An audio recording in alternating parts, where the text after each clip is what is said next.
Hello students, I hope all of you are doing great. And today we'll start a new unit of OR that is decision theory.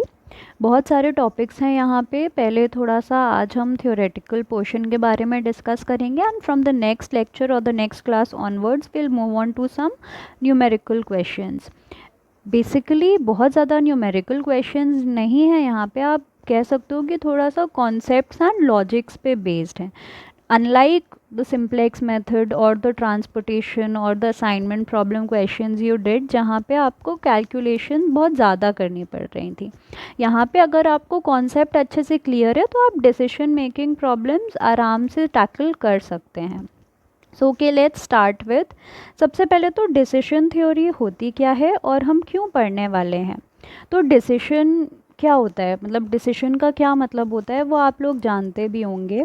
In our lives हमें बहुत सारे decisions लेने पड़ते हैं। In general आप कुछ भी बात करें, फॉर एग्जांपल जब आप ग्रेजुएशन के बारे में सोच रहे थे तो आपने कुछ डिसीजंस लिए एंड अब जब आप सेकेंड ईयर में हो, आप कुछ दिनों के बाद थर्ड ईयर में आओगे एंड देन फर्दर उसके आगे आपको सोचना पड़ेगा, आपको डिसाइड करना होगा कि you will go into job और you will go for post graduation. Then post graduation में भी आपके पास बहुत ऑप्शंस होंगे। It can be masters in business administration या फिर हो सकता है आप कोई और कोर्स कर लो।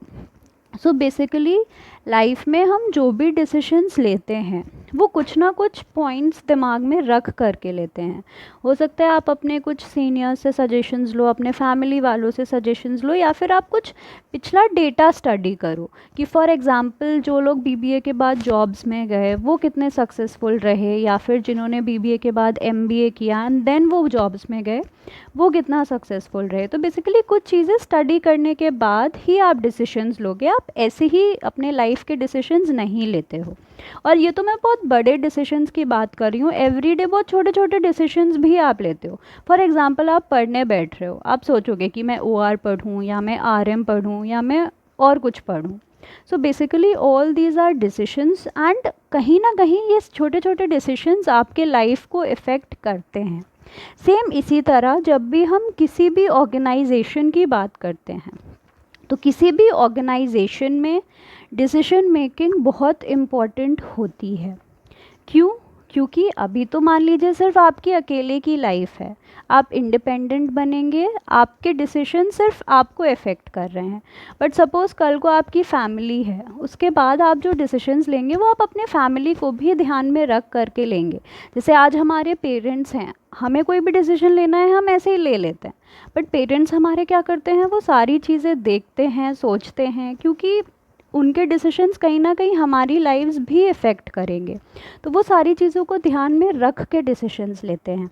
वैसे ही कोई भी ऑर्गेनाइजेशन की अगर आप बात करो तो वहाँ पे जो भी डिसीजन मेकिंग होती है वो किसी भी एक पर्टिकुलर इंडिविजुअल के मियरली डिसाइड करने से नहीं हो जाती है, उसके लिए पूरा डेटा वगैरह स्टडी करना होता है, बिकॉज वो पूरे के पूरे ऑर्गेनाइजेशन के वर्किंग को कहीं ना कहीं अफेक्ट करता है। सो लेट्स स्टार्ट कि डिसीजन थ्योरी, सबसे पहले डिसीजन थ्योरी की डेफिनेशन क्या होती है। सो डिसीजन थ्योरी में be defined as a process which results in the selection from a set of alternative courses of action। Set of alternative courses of action का मतलब आपके पास जो जो ऑप्शंस अवेलेबल हैं, कि सपोज़ जैसे अगर मैं बात करूं कि आपके पास ग्रेजुएशन के बाद क्या ऑप्शंस हैं, तो सपोज़ दो ऑप्शंस हैं आपके पास, आप जॉब में जा सकते हो या फिर आप एमबीए के लिए जा सकते हो। तो ये दो कोर्सेज ऑफ एक्शन आपके पास अवेलेबल हैं, या फिर इनको हम ऑल्टरनेटिव्स भी कहते हैं। The course of action which is considered to be more satisfactory than others or best to meet the objectives of the decision problem as judged by the decision maker.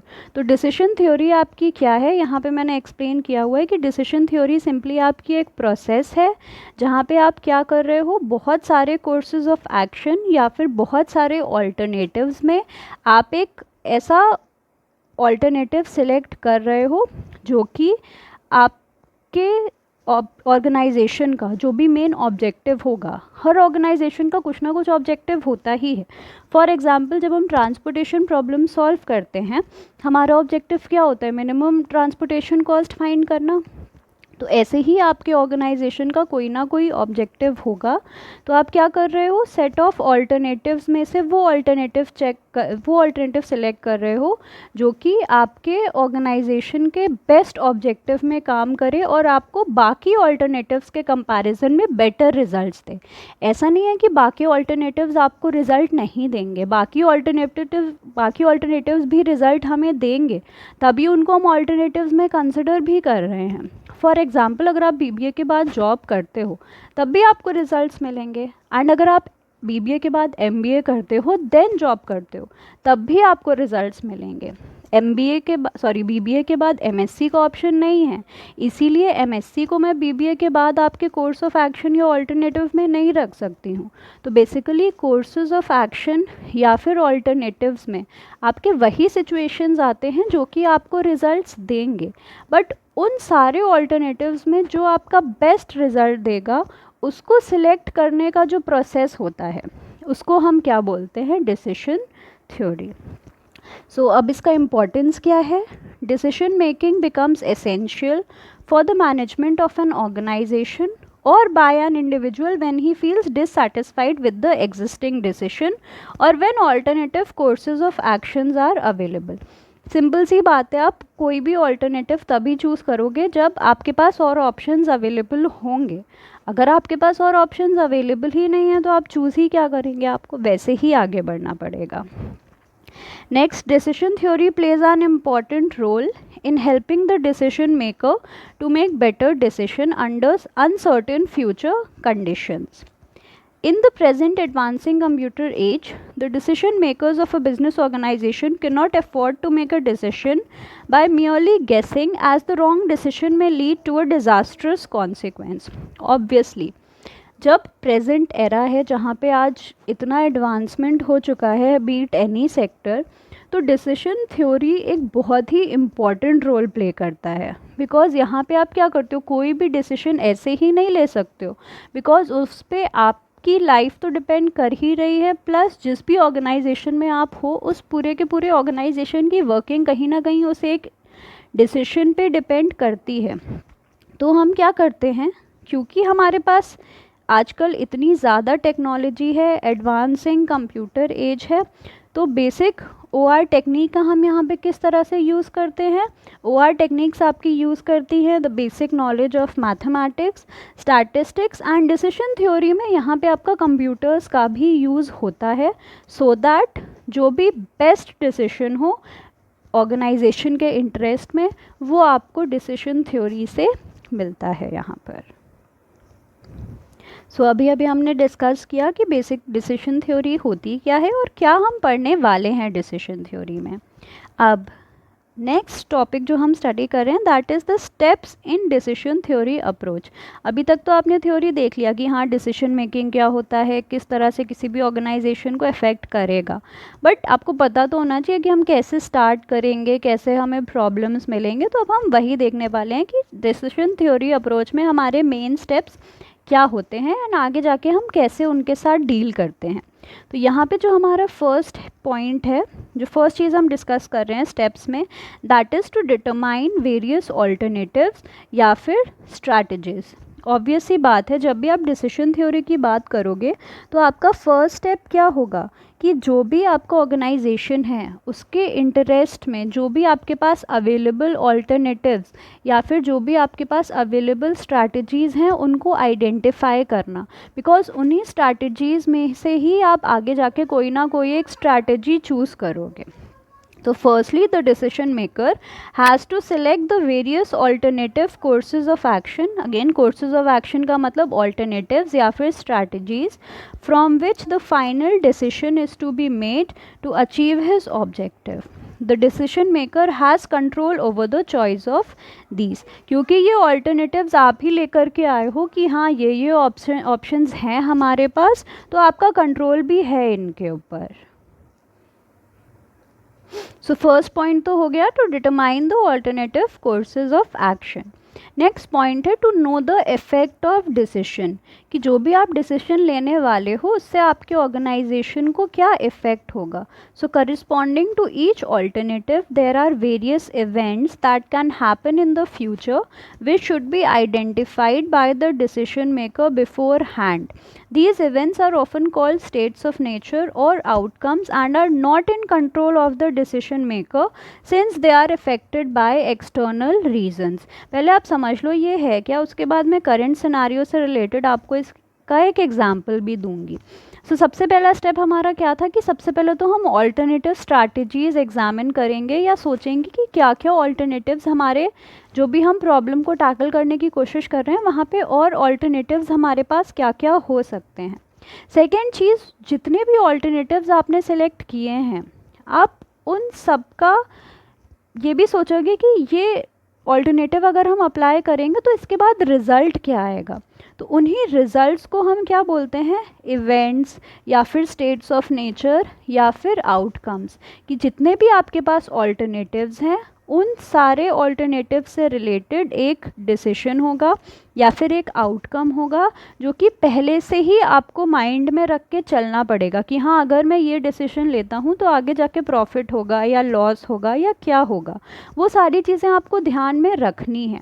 But ये सोली आपके control में नहीं होता है, ये सारी चीज़ें external reason से कंट्रोल होती हैं. बट स्टिल आपको ये हमेशा ही दिमाग में लेके चलना है कि जो भी ऑल्टरनेटिव स्ट्रैटेजीज़ आपने कंसिडर करी हैं उससे रिलेटेड आपके क्या इवेंट्स निकल करके आएंगे या उनकी क्या आउटकम्स होंगी. एक एग्जाम्पल यहाँ पे भी मैंने लिया है. If some manufacturer takes decision to manufacture certain product then the demand of that item in the market may be high, medium, low or nil. Therefore outcomes are not in his control. आज के time पे, corona के time पे अगर आप देखो तो सबसे ज़्यादा किसकी सेल हो रही है, या तो हैंड वॉशेस की या फिर सैनिटाइज़र्स की. ये बेस्ट एग्जांपल है सिचुएशन को डिफ़ाइन करने का कि क्या क्या. सपोज़ कोई एक कंपनी है जो सारे के सारे आपके टॉयलेटरी वाले प्रोडक्ट्स मैन्युफैक्चर कर रही है, सोप्स मैन्युफैक्चर हो रहे हैं, then there are creams, powders and perfumes and everything. तो क्या हुआ, जनरली गर्मी का टाइम है, परफ्यूम्स, डिओड्रेंट्स, ये सारी चीज़ें ज़्यादा डिमांड में रहती हैं. तो आपने डिसाइड किया कि चलो भाई हम इन्हीं को ज़्यादा मैन्युफैक्चर करते हैं बिकॉज गर्मी का टाइम आ रहा है, इनका डिमांड ज़्यादा रहेगा. बट सडनली हुआ क्या, कोरोना वाला टाइम आ गया, बहुत ज़्यादा क्लेanलीनेस फ्रीक हो गए लोग.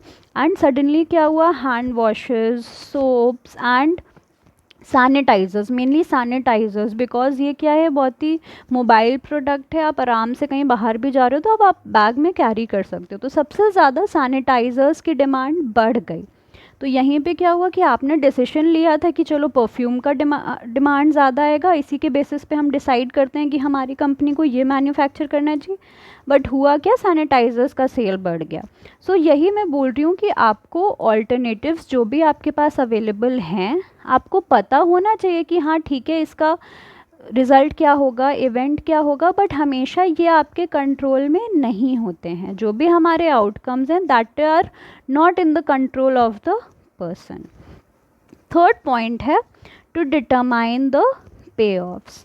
पे ऑफ क्या होता है, corresponding to each strategy and event there is a consequence called the payoff which measures the net benefit to the decision maker that occurs from a combination of decision alternative and event.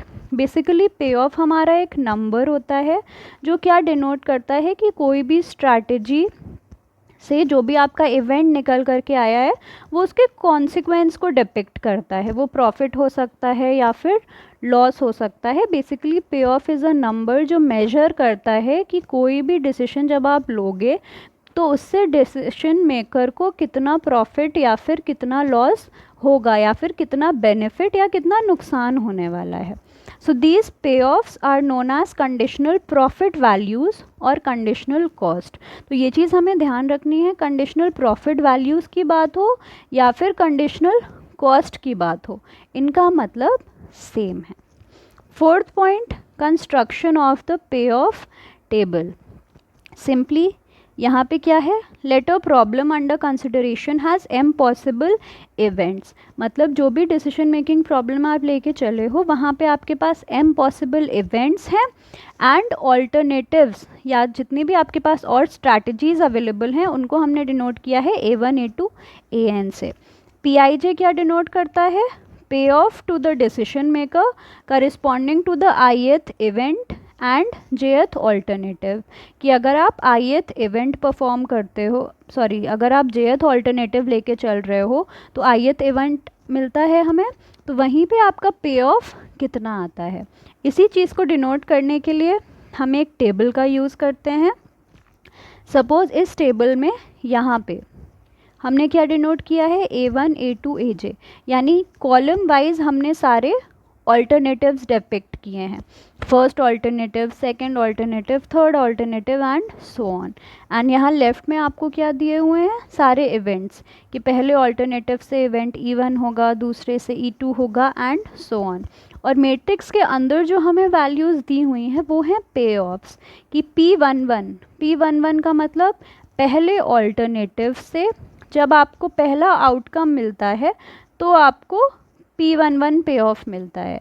ये आपका cost भी हो सकता है या loss भी हो सकता है, ये आपको क्वेश्चन में मेंशन्ड होगा। ऐसे ही P12 क्या है, कि सपोज़ आपने ऑल्टरनेटिव सेकंड लिया और आपका इवेंट 1 अकर हो गया, तो फिर आपका कितना पे ऑफ आता है। जैसे फॉर एग्जांपल मैंने यहाँ पे क्रॉप्स ले रखी हैं, this is rice, this is wheat, this is bajra, और यहाँ पे मैंने रेनफॉल लिया हुआ है हाई, मीडियम, लो। तो हम डिनोट कर सकते हैं कि सपोज़ मैंने राइस प्लांट किया और रेनफॉल हाई हो गया, तो मेरा पे ऑफ कितना आता है, मुझे कितना प्रॉफिट होगा या फिर कितना लॉस होगा। ऐसे ही अगर मैंने राइस प्लांट किया है और रेनफॉल क्या हुआ, मीडियम हो गया, तो मुझे कितना प्रॉफिट या कितना लॉस होगा, वो P21 रिप्रेजेंट करेगा। ऐसे ही high rainfall, sorry rice plant किया है मैंने और रेनफॉल बिल्कुल ही नहीं हुआ, तो कितना प्रॉफिट या कितना लॉस होगा। तो ये सिंपली आपका पे ऑफ टेबल होता है। और ऐसा कोई ज़रूरी नहीं है कि ऑल्टरनेटिव्स आप यहाँ पे ऊपर लेके ही चलो, हो सकता है ऑल्टरनेटिव्स यहाँ पे लेफ़्ट में दिए हों और इवेंट्स आपके यहाँ पे टेबल के टॉप में दिए हों। ये चीज़ आपके पास मेंशन्ड होगी कि आपको कहाँ पे ऑल्टरनेटिव्स दिए हैं एंड कहाँ पे स्टेट्स ऑफ नेचर या फिर इवेंट्स दिए हुए हैं। एंड फिफ्थ पॉइंट हमारा था selection of optimum decision criterion. यही बेसिकली हम वेरियस मेथड्स यूज़ करके देखेंगे कि किस तरह से हमें ये फाइनल डिसीजन सिलेक्ट करना है। मेन मोटिव हमारा क्या हो रहा है, मेन मोटिव हमारा क्या है कि अगर आपका जो पे ऑफ टेबल है वो कॉस्ट डिपिक्ट करता है या फिर सॉरी प्रॉफिट डिपिक्ट करता है, तो आप क्या चाहोगे कि हमें ज़्यादा से ज़्यादा प्रॉफिट मिले, तो आप क्या करोगे, वो वाला पे ऑफ चूज़ करोगे, वो वाला पे ऑफ देखोगे जहाँ पे आपको हाईएस्ट वैल्यू मिल रही हो और उसी के करस्पॉन्डिंग वाला ऑल्टरनेटिव और इवेंट आप सेलेक्ट कर लोगे। वहीं अगर हमारी जो टेबल है वो कॉस्ट डिपिक्ट कर रही है तो आप कोशिश करोगे कि आपकी कम से कम कॉस्ट में काम हो जाए या कम से कम लॉस हो, तो उस केस में हम वो पे ऑफ ढूंढेंगे जो कि सबसे छोटी। ओके, हेलो स्टूडेंट्स, सो इस वीडियो में हम बेसिकली ब्रीफली डिस्कस करने वाले हैं डिसीजन मेकिंग एनवायरनमेंट्स के बारे में। इनके बारे में डिटेल में हम आगे लेक्चर्स में पढ़ेंगे जहाँ पे हम इन पे बेस्ड क्वेश्चंस करेंगे कि किस तरह से इन पे based decision making problems solve होते हैं। सबसे पहला है आपका decision making under certainty. Here the decision maker knows with certainty the outcome resulting from the selection of a particular course of action. Examples of such environment are linear programming, transportation and assignment methods, etc. नाम से ही आपको समझ में आ रहा होगा decision making under certainty का मतलब है कि जो भी आपने ऑल्टरनेटिव स्ट्रैटेजीज़ लेके चले हो आपको एकदम प्रॉपरली उसके कॉन्सिक्वेंसेस पता हैं कि हाँ, अगर मैं सपोज़ कोई फार्मर है वो कोई क्रॉप प्लांट कर रहा है कि अगर मैं ये क्रॉप प्लांट कर रहा हूँ तो अगर ज़्यादा बारिश होती है तो मुझे इतने का ही प्रॉफिट होगा, उसे एकदम करेक्ट पता है। अगर बिल्कुल रेनफॉल नहीं होती है तो मुझे इतना लॉस होगा, ज़्यादा से ज़्यादा, इससे ज़्यादा लॉस नहीं होगा। तो ऐसे केसेस में क्या होता है, इस टाइप के एनवायरनमेंट्स को हम बोलते हैं डिसीजन मेकिंग अंडर सर्टेनिटी, जहाँ पे जो भी डिसीजन मेकर है उसे बहुत सर्टेनिटी के साथ, बहुत ही एकदम प्रॉपरली पता है कि जो भी मेरे पास ऑल्टरनेटिव्स हैं या जो भी मेरे पास स्ट्रैटेजीज़ हैं उससे क्या आउटकम्स निकलने वाले हैं या फिर क्या उसका रिज़ल्ट मिलने वाला है। एग्जाम्पल्स इसके होते हैं linear programming problems, transportation methods, कि एक बार आपने ट्रांसपोर्टेशन मेथड प्रॉब्लम सॉल्व कर लिया, फॉर एग्जांपल हमने ऑप्टिमैलिटी चेक कर ली मोदी मेथड के बाद, तो उसको आपको पता है कि हाँ यही हमारी ऑप्टिमल कॉस्ट है, इससे कम कॉस्ट में तो ट्रांसपोर्टेशन नहीं हो पाएगा। So this was decision making under certainty. Next we have decision making under uncertainty.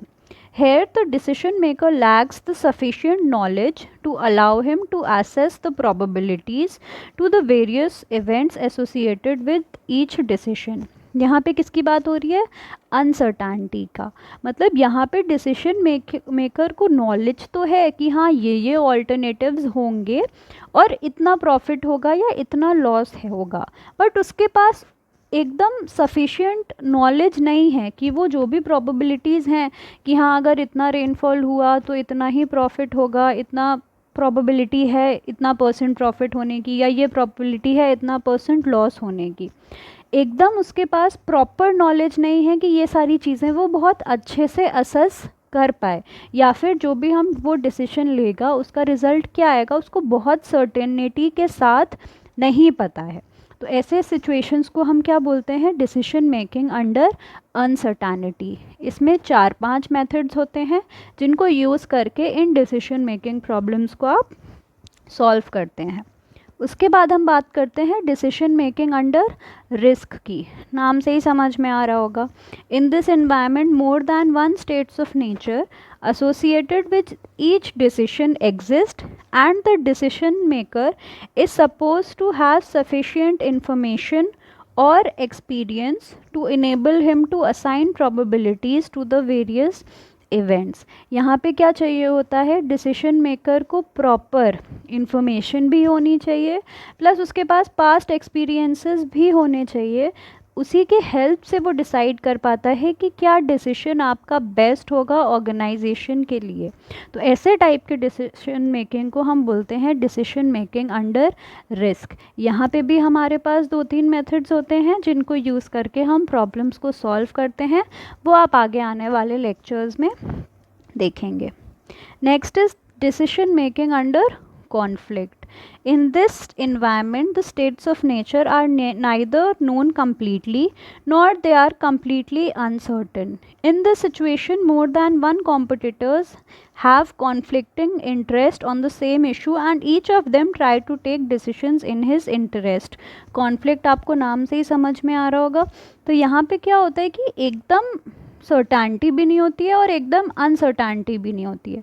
50-50 situation आप बोल सकते हो होता है कि सपोज़ 2 कॉम्पिटिटर्स हैं, दोनों के रिजल्ट्स भी ऑलमोस्ट सेम है, तो उस केस में क्या होता है? कॉन्फ्लिक्टिंग इंटरेस्ट हो जाते हैं एक ही इशू पर। तो हर डिसीजन मेकर क्या सोचेगा कि नहीं मेरा डिसीजन फाइनल किया जाए, मेरा डिसीजन फाइनल किया जाए।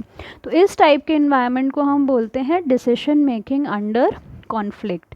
ये हमने ब्रीफली डिस्कस किया है चारों types of decision making environment, and main जो आपके सिलेबस में हैं, मेन जो आपको पढ़ने हैं वो है decision making under uncertainty and decision making under risk. मैंने नोट में डिसीजन मेकिंग अंडर सर्टेनिटी का भी एग्जाम्पल दिया हुआ है, आप एक बार उसको स्टडी करिएगा। क्वेश्चन उस पर बेस नहीं आता है, क्वेश्चन सिर्फ और सिर्फ अनसर्टेनिटी और रिस्क पे ही आता है, बट स्टिल आप एक बार सर्टेनिटी वाले केस को डिस्कस करिएगा। अगर आपको कोई भी प्रॉब्लम होती है तो आप मुझे बता दीजिएगा, मैं उस पर भी एक वीडियो लेक्चर बना दूंगी। अदरवाइज नेक्स्ट वीडियो लेक्चर से हम डिसीजन मेकिंग अंडर अनसर्टेनिटी के ऊपर डिस्कशन करेंगे।